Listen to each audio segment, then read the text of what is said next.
Butler, who's the head of entertainment, said, you know, would Julie ever want to leave the early show and be moderator of something like this? And it was like the heavens opened up, because as all of you in here know, if you were a working woman before becoming a mom, you struggle with, should I go back to work? How much should I work? And I thought, wow, I could actually have a job where my job is in part talking about being a mom and what that means in today's world. So I was like, yeah. The funny thing is, I don't even know, you probably don't even know this, but like on the original lists that I brought when I was just even trying to sell the show, you were on there.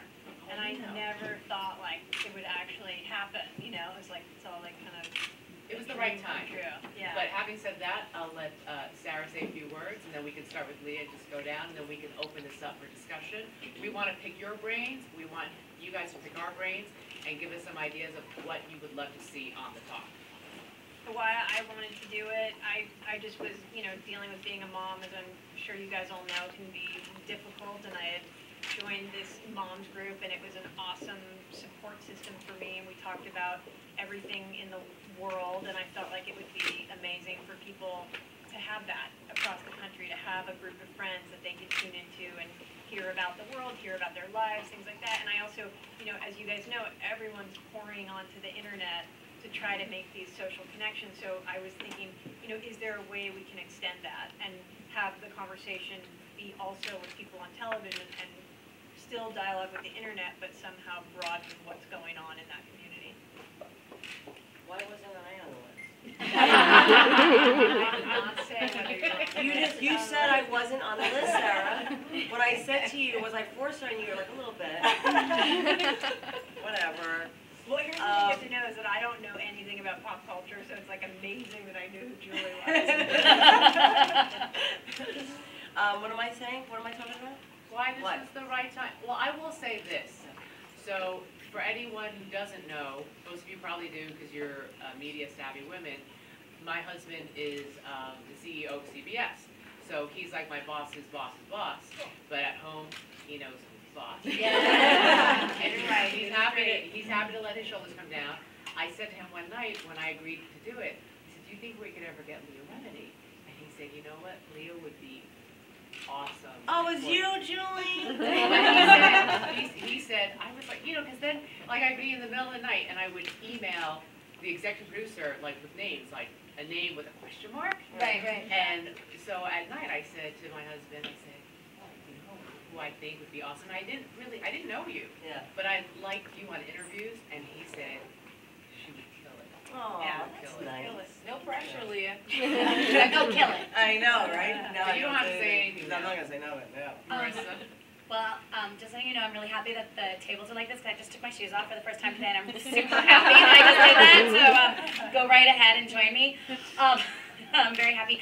This show for me is like my dream job because up until, you know, before I had my son, I'm an actress. It was all about me, and I think we've all, as performers, you go through that, and it's about me, and then my son came into my life, and it's all about my son. He's the star of the house. He gets top billing. He's, you know, first person on the call sheet, and all I do is talk about my son all the time. And so to be able to talk about my son and talk to him and get exactly, I mean, I was like, please, can I have this job? Like, this is to me the best. And also, like, I had a hard time the first year with my son. I was really overwhelmed, and what got me through it was the same sort of thing with Sarah. Like, I had mommy groups that, like, total strangers that would say the same things that I was saying, and I would feel honestly better about what I was going through because someone else said, oh yeah, I'm not sleeping, or this is really hard, or, you know, I'm not feeling that same connection that you're told you're instantly going to feel. So when something like this came up, I thought, oh my God, to be able to bring that to everybody, to say, like,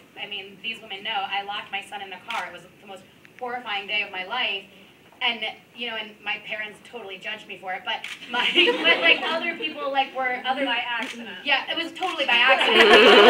No, he was holding the keys and he locked the door, and it was the longest 20 minutes of my life until the fire department showed up. But just to be able, like, and I felt you know, like, I'm the worst mom ever, and then I went to a birthday party and I said, oh my God, you guys, I was crying because I couldn't get out of how upset I was, and one girl, well, literally just turned to me, she's like, I did that, and then someone else like, my sister did that, and that we should talk about, you know, and, right, and don't you feel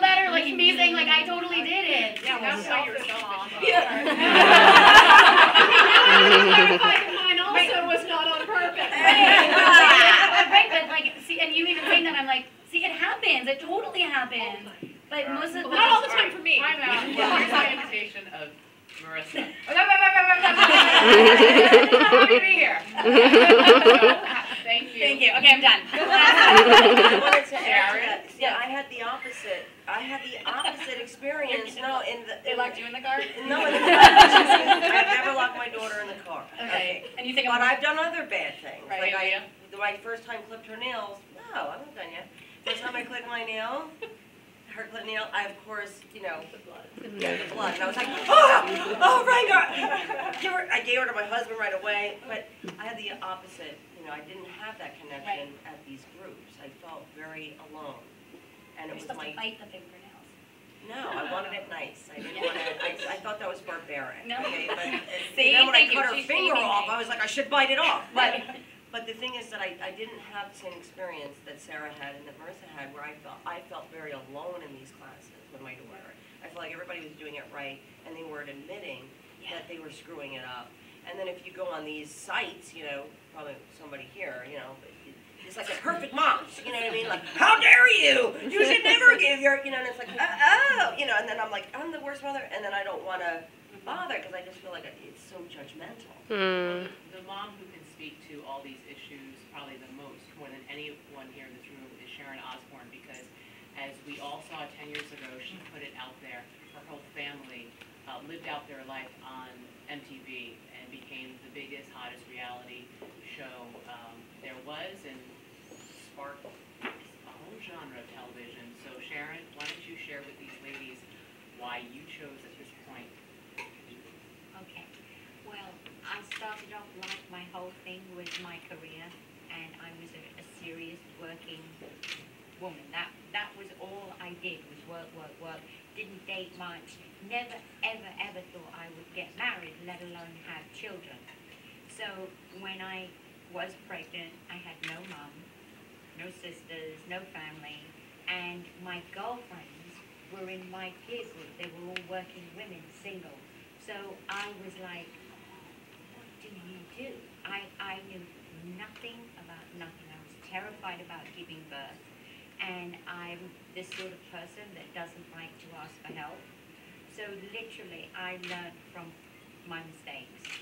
And it was like somebody saying to me, you've got to learn Japanese by Monday.